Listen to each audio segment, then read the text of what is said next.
Hello children. Today we are going to take the first part of the chapter Glimpses of India, that is A Baker from Goa, which is written by Lucio Rodrigues. But before we proceed, let us talk about the author. Professor Lucio Rodrigues was the professor at Temp College heading the English department. He was a visiting professor of folklore at the Indiana University, USA in 1969. His essays in English, as well as those translated from Konkani, were published as Of Soil and Soul and Konkani Folktales after his death in 1973. At the beginning of the lesson, the narrator tells the readers how his elders often remember the time when Goa was under Portuguese rule. The elders talk about how the importance of bakers is still maintained in the Goan villages even after the Portuguese are gone. In this story, the author recalls his childhood days and their excitement on seeing the baker. They were enthusiastic to the point that they would run to him as soon as they woke up without even brushing their teeth. This is a pen portrait of the traditional Goan village baker who is still remembered by Goans. In this extract, the author remembers his old days in Goa when the village baker occupied an important place in life. Although with the passage of time, people do not eat so much bread, yet the village bakers are still there.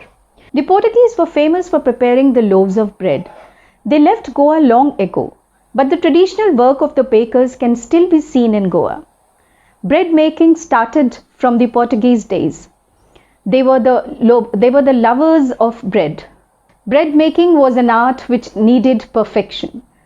Mixing, molding and baking were the areas of specializations of making a bread.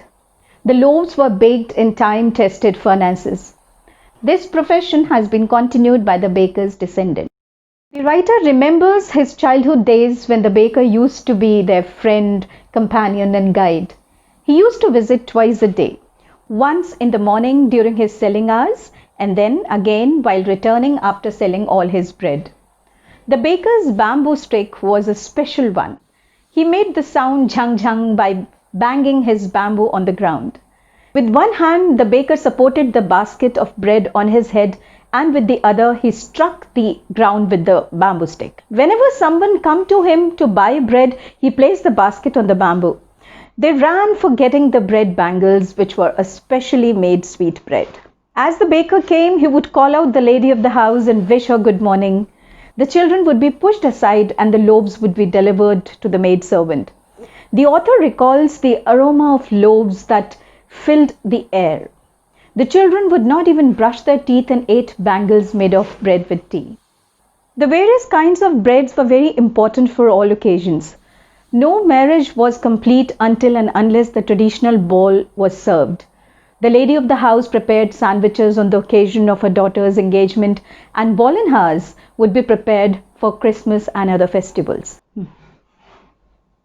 The baker was usually dressed in a kabai, a long frock reaching down to the knees, or shirt and trousers which were shorter than full-length ones and longer than half pants. Even today, if anyone dares to go out in the streets wearing half pants, he is referred to as a pedder. The baker usually collected his bills at the end of the month. All the accounts were written on some wall in the premises with a pencil.